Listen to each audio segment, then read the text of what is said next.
मध्य प्रदेश लोक सेवा आयोग की राज्य सेवा परीक्षा 2025 को लेकर जबलपुर हाईकोर्ट में लगी दोनों याचिकाओं पर अब सुनवाई की घड़ी आ गई है। यह केस चीफ जस्टिस की बेंच में 23 सितंबर मंगलवार को 21वें नंबर पर लिस्ट हुआ है। माना जा रहा है कि आज के दिन मामले की सुनवाई हो जाएगी। यह पूरा विवाद परीक्षा नियम 2015 को लेकर है। याचिकाकर्ताओं का कहना है कि यह नियम संविधान के खिलाफ है। नियम कहता है कि यदि किसी उम्मीदवार ने किसी स्तर पर आरक्षित वर्ग को मिलने वाली किसी भी छूट का लाभ लिया है तो उसे फिर अंतिम मेरिट तक अपनी कैटेगरी में ही रहना होगा और वह अंकों के आधार पर मेरिट से अनारक्षित कैटेगरी में नहीं आ सकते हैं। बता दें, इस मामले में 21 जुलाई को अंतिम सुनवाई हुई थी और चीफ जस्टिस बेंच ने मेंस कराने पर सहमति दी थी और साथ ही आयोग ने राज्य सेवा परीक्षा 2025 की मेंस का शेड्यूल मांगा था।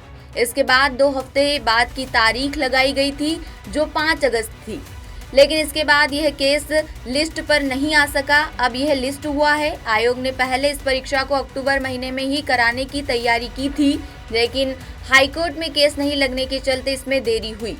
हालांकि आयोग इसे जल्द से जल्द कराने की तैयारी कर रहा है और इसके लिए नवंबर महीने में विंडो देखी जा रही है। बता दें, परीक्षा नियम 2015 में जिस मुद्दे को लेकर याचिका लगी है, यह मुद्दा कोई पहली बार नहीं उठा है।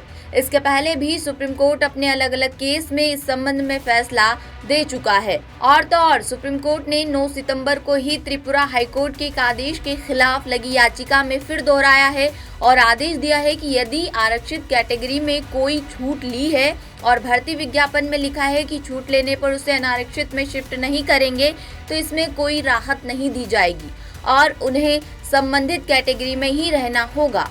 कानूनी जानकारों के मुताबिक सुप्रीम कोर्ट ने इस मामले में पहले ही साफ कर दिया है, इसलिए इस याचिका का अब कोई तुक नहीं बनता है।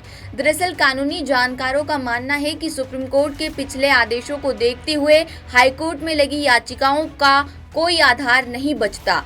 वैसे भी यह नियम साल 2000 से ही चल रहा है और केंद्र के कार्मिक मंत्रालय भी यूपीएससी में यह नियम लागू करता है। बहरहाल अब सबकी नजरें आज की सुनवाई पर टिकी है। इंदौर से ब्यूरो चीफ संजय गुप्ता की रिपोर्ट। लेटेस्ट, इन्वेस्टिगेटिव और इन डेप्थ खबरें देखने के लिए ज्वाइन कीजिए द सूत्र का व्हाट्सएप चैनल, सब्सक्राइब कीजिए यूट्यूब चैनल, लाइक कीजिए फेसबुक पेज और पढ़ते रहिए वेबसाइट www.dasudr.com।